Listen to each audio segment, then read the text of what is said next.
Gary Neville has insisted there is no doubt Manchester United have to axe Cristiano Ronaldo in the next few days. The Portuguese star gave an extraordinary recent interview with Piers Morgan, blasting the club's board, owners, manager Erik ten Hag and his own teammates in a shocking and emotional outburst. And Neville said the Red Devils must terminate 37-year-old forward Ronaldo's contract imminently, or set a dangerous precedent that any player can criticize the club with no repercussions, while adding there is no way back for him.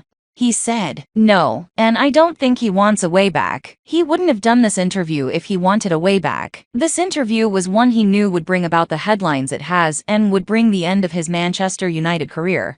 I'm wondering what Manchester United are doing, because the reality is they know they have to terminate Cristiano's contract, or else they basically open up a precedent that any player can criticize them in future. I agree with some of the things Cristiano has said, and many Manchester United fans will agree with many of the things Cristiano has said. But if you're an employee and you say those things, your employment has to terminate. Manchester United no doubt have to do that in the next few days. Cristiano probably wants that as well. Both player and club have backed themselves into a corner. Sportsmail reported on Thursday that Manchester United are waiting for Cristiano Ronaldo's full interview to air before deciding on the want-away player's future.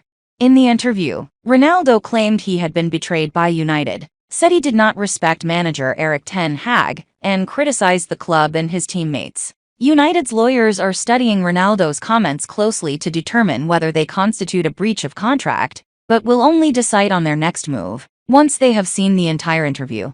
But Sportsmail understands the club believe fining Ronaldo, and the player issuing an apology for his actions, won't be sufficient this time, given the feeling this situation is far more serious than his previous misdemeanors.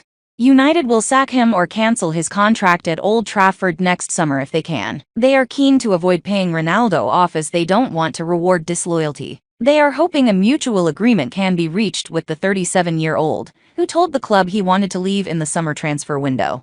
Ronaldo returning to Old Trafford is seen as the least likely scenario, and his United teammates are hoping he is gone before the end of the World Cup. They believe he has burnt all of his bridges with the squad following his incendiary comments, and feel it would be better if United find a way of offloading Ronaldo while he is at the World Cup with Portugal. The mood at Old Trafford was already one of consternation and frustration after Ronaldo slammed the club and the manager in clips first aired on Sunday. That will not have improved after the first installment of the interview aired on Wednesday night, in which he criticized the attitude of United's young players, and said only his Portugal teammate Diogo Dalot is destined for a long career at the top. Ronaldo's outspoken views on ten Hag will air in part 2 of the interview on Thursday night, but his teammates believe he has betrayed ten Hag and the club, not the other way around as he claims.